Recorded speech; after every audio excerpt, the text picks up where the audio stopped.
Assalamualaikum warahmatullahi wabarakatuh. Alhamdulillahirabbil alamin. Wassalatu wassalamu ala asyrafil anbiya wal mursalin wa ala alihi wa sahbihi ajma'in.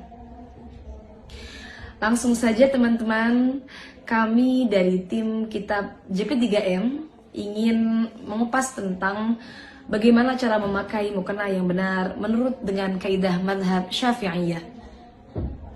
Dalam madhab Syafi'i, aurat perempuan dalam sholat adalah seluruh badan kecuali kedua telapak tangan dan wajah. Yang mana kita tahu bahwa wajah batasannya adalah dari arah menyamping seperti ini, dari mulai telinga satu ke telinga yang lain. Kemudian untuk atas dari mulai tumbuhnya rambut kepala sampai dagu. Ingat, dagu termasuk batas wajah. Dan ada satu kaidah dalam madhab Syafi'iyah, yaitu menyempurnakan perkara yang wajib maka hukumnya wajib. Sehingga cara memakai mukena yang benar seperti yang kalian lihat saat ini, yaitu adalah dengan menutup rambut-rambut kepala, rambut-rambut bayi yang ada di ujung-ujung sini itu. Kemudian dengan menutup dagu tidak terlihat, karena ini termasuk menyempurnakan perkara yang wajib. Dan juga pastikan rambut tidak ada yang keluar. Bagaimana kalau rambutnya banyak kecil-kecil di muka? Maka tentunya itu adalah rambut muka, bukan rambut kepala. Yang wajib ditutup adalah rambut kepala. Selesai pembahasan tentang wajah, mana yang boleh kita buka, kemudian kita akan masuk ke pembahasan tangan. Dan untuk tangan, seperti yang kita tahu, yang dimaksud dari kedua telapak tangan yang tidak termasuk dalam aurat perempuan dalam sholat adalah pergelangan tangan. Jadi sampai batas ini, batas pergelangan tangan. Yang tidak termasuk aurat adalah baik batin tangan ataupun punggung tangan. Ini semua tidak termasuk aurat. Tapi yang perlu panjenengan ingat, karena batasnya adalah di sini, pergelangan tangan, maka menutup sedikit bagian daripada pergelangan tangan hukumnya adalah wajib. Karena sesuai dengan kaidah yang tadi sudah kita bahas, yaitu adalah menyempurnakan perkara yang wajib, hukumnya adalah wajib.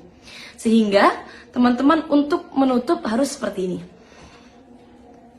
Nah, mohon maaf ini mukena saya agak seret. Nah, seperti ini. Menutup sedikit daripada pergelangan tangan.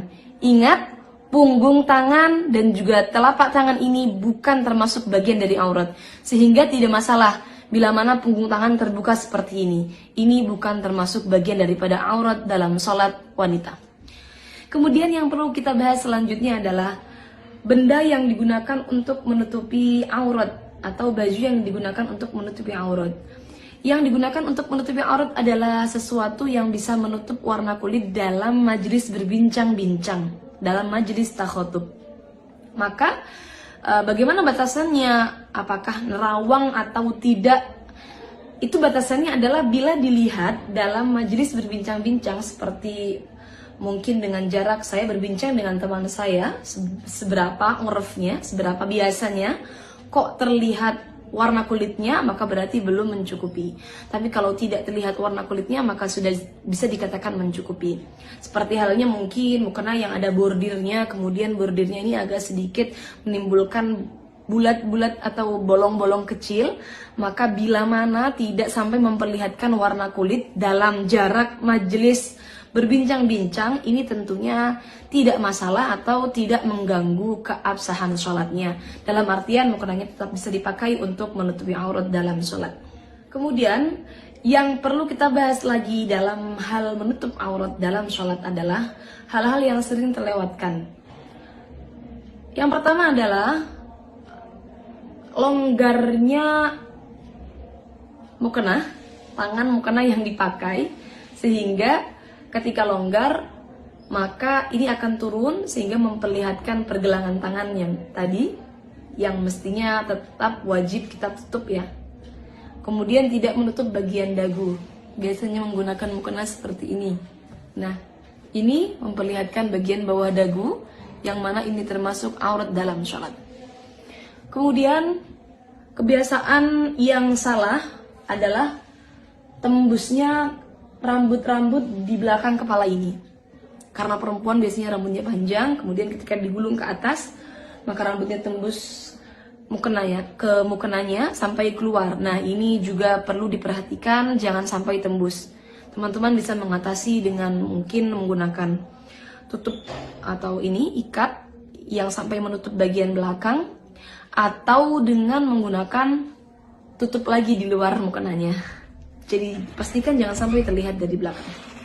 Kemudian selanjutnya yang sering terlewatkan adalah perlu diingat bahwa batin telapak kaki itu tetap termasuk aurat perempuan dalam sholat. Sehingga ketika sholat maka pastikan ketika dalam keadaan sujud batinnya tertutupi. Ketika dalam keadaan ruku maka bagian kakinya sudah tertutupi. Jangan sampai cingkrang mukenanya. Dari seluruh keterangan yang sudah saya sampaikan tadi, yang mana diambil dari beberapa kitab bermadhab Syafi'i, maka bisa disimpulkan bahwa mukena yang paling aman untuk perempuan dalam madhab Syafi'i adalah mukena terusan. Memakai mukena terusan seperti yang saya pakai seperti ini. Kenapa?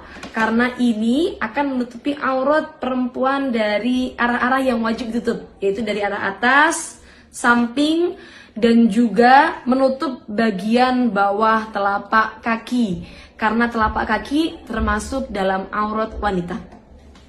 Untuk teman-teman yang menggunakan mukena potongan, maka pastikan bagian leher tidak terlihat dari arah samping. Kenapa? Karena kekurangan dalam mukena potongan adalah ketika berdiri, ketika ruku, ketika mengangkat tangan, maka bagian lehernya tetap terlihat. Ini dari arah samping, bagian lehernya tetap terlihat. Walaupun toh sudah seperti ini. Kenapa? Karena pasti ada bagian-bagian longgar yang memperlihatkan bagian aurat lehernya. Kecuali bagian lehernya sudah tertutup sempurna, mungkin dengan menggunakan dalaman jilbab yang dimasukkan ke dalam pakaian.